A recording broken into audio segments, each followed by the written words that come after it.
Hey guys, welcome back to episode 2 of the Filmora 13 official video editing course. If you guys haven't seen episode 1, which I uploaded last week, then go ahead, watch that. It's only 1 minute long, but I do share my experiences of video editing in that video. So if you are interested, then please go ahead and check that out. But in this video, in episode 2, I'm going to be showing you guys how to download the Filmora 13 application.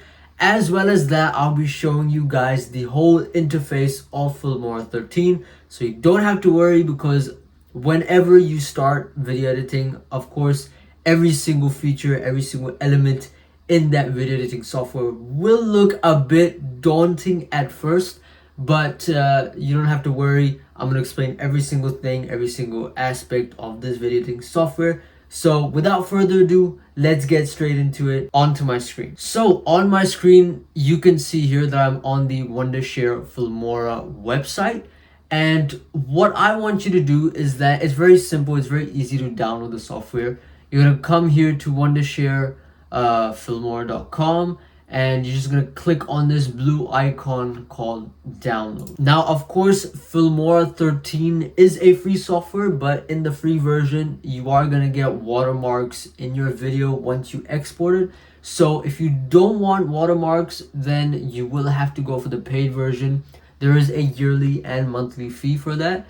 And I think it is around 20 to 25 US dollars per month. So if you do want to actually not have watermarks in your video, then I do recommend going for that paid option. So I just clicked on the download button and it has downloaded a file. And what I'm going to do is I'm going to click on this file, and of course it's going to go to this page. And of course you click yes, and you answer all the questions, you took all the boxes and all that sort of stuff.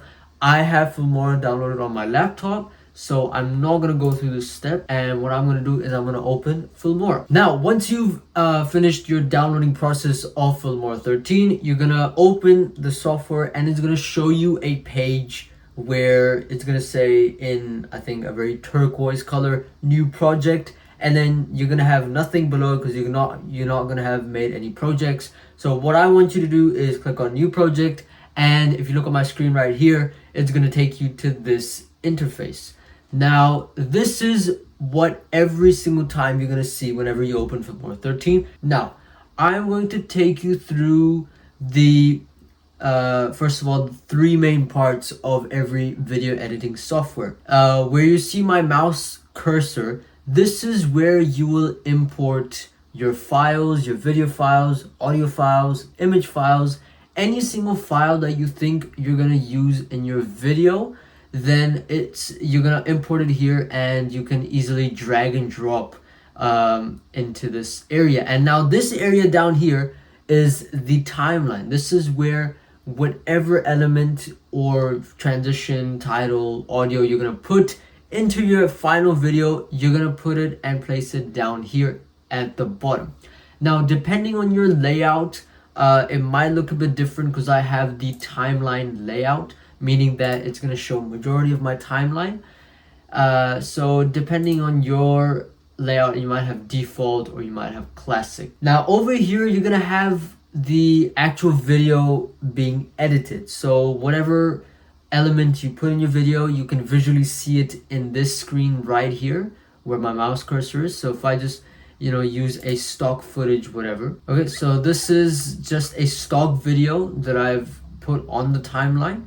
And as you can see here, that it has also appeared on my display screen as well. Now this over here is my cursor, obviously. So if whatever cutting, trimming that I want to do in my video or in my clip, I can just move this around and click this button, and it'll automatically cut for me. But that's for next episode. But right now I'm just going to be showing you the whole interface. Now over here on this right side, it's going to tell you your project details, meaning like the frame rate of your project, your resolution, the duration, and the project name as well. So if you do want to change some of the stuff in your project, for example, your frame rate, then you're going to come up here, and you're going to come up to these 5 little buttons called File, Edit, Tools, View, and Help. So file, you can come down here, and of course you have many different options, but you can change those settings in what we call your project settings, and you can change your aspect ratio, resolution, frame rate, whatsoever. Now these buttons come in handy when you're looking for tools that don't necessarily appear or are basically advanced tools. So we won't be using these much because this is a beginner course and most of these tools are advanced. Now just below that we have this main I guess section, you could say, here, where all of your media, all of your elements are located. So media, if I click on media, this is where your imported media is. Whatever files you import from your computer, it will be here.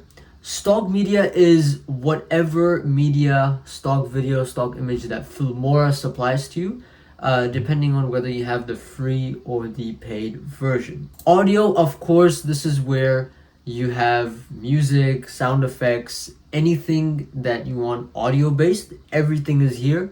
Some of them, again, depending on whether you have the free or the paid version, some of them might be available to you. Titles, again, if you want to have titles in your video, a visual element like this, you can add any sort of title you want. You can edit it, you can do whatever you want, and basically you can have, the creativity is vast. It's very vast when it comes to Filmora, you know. And the great thing about Filmora is that whatever element you want to put into your video, it will visually show you what it will look like in this little I guess you could say preview, because some editing softwares like Premiere Pro don't actually show you the preview of what it will actually look like after you put it into your video. Next we have transitions. So whenever you want to, you know, put anything, transition from one clip to another, and you want to make it look smooth, then all these transitions are here, you know, from zooms to slides to glitches, cinematic, VFX, every single thing that you want, it's in here. Effects is where you want basically like camera movements or distortions, blurs, if you want to blur something out in your video, or anything to do with the video itself visually, you can change it there. Filters, if you want the color grading of your video to be different, you can add a monochrome, meaning like a black and white filter, or you could put maybe an aesthetic filter, a bright filter. You can change it from here, or you could go to the video settings and change it there, and that's a whole different story. Down here are some other different types of editing functions.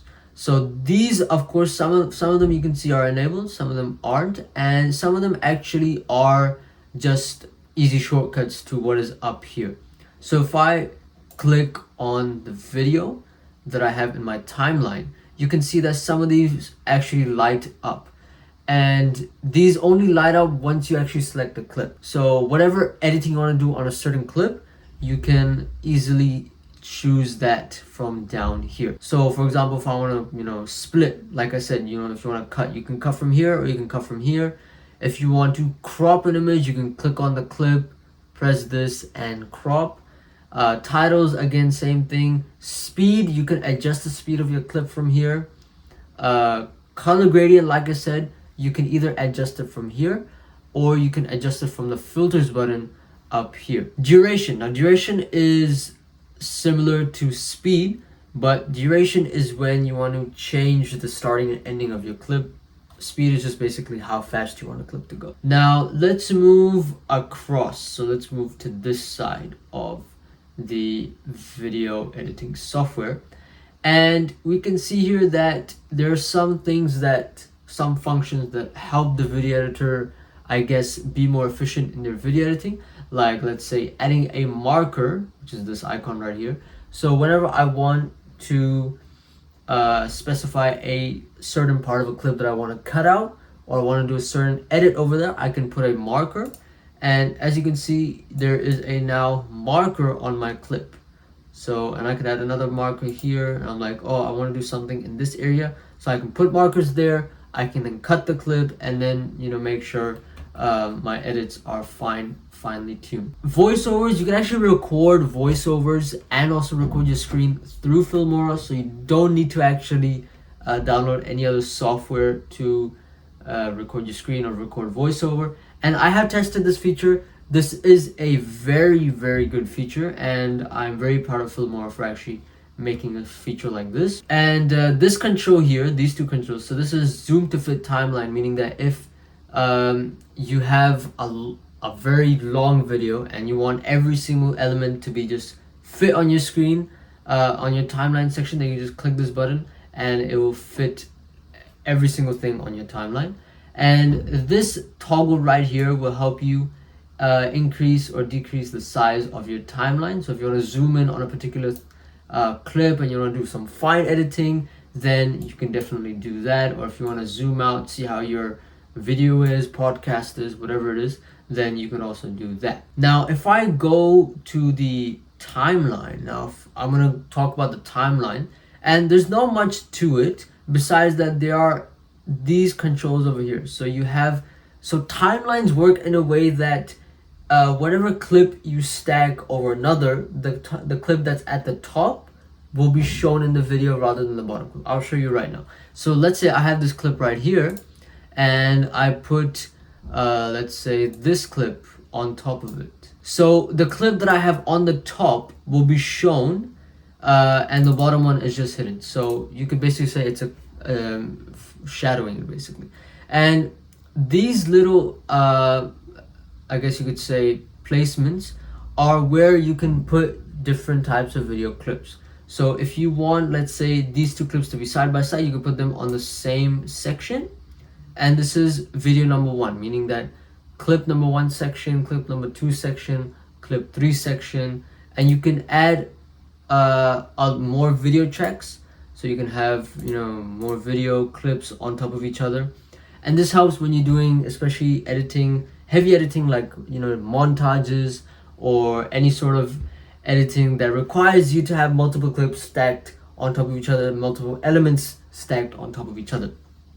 And same goes with audio. Now audio will not go above videos, it will actually go below videos. So I can add audio tracks below, and this helps because if you have both the video tracks and the audio tracks on the same height or same area, then it's very confusing based on what you actually want to edit, and then you might misclick or misedit, whatever it is.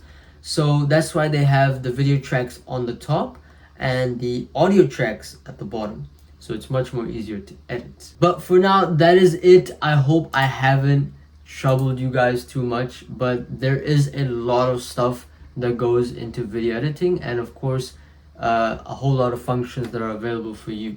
But that is it. If you guys really did enjoy this episode 2, and really did learn something, then please go ahead, like, subscribe, share, and comment. And please make sure to go through this video again and see and basically play around with the whole software and see what each function does. I will go through in episode 3 cutting and trimming clips. So if you want to be notified for that episode, then please again go ahead, subscribe, and I'll see you guys in the next episode. But for now, peace.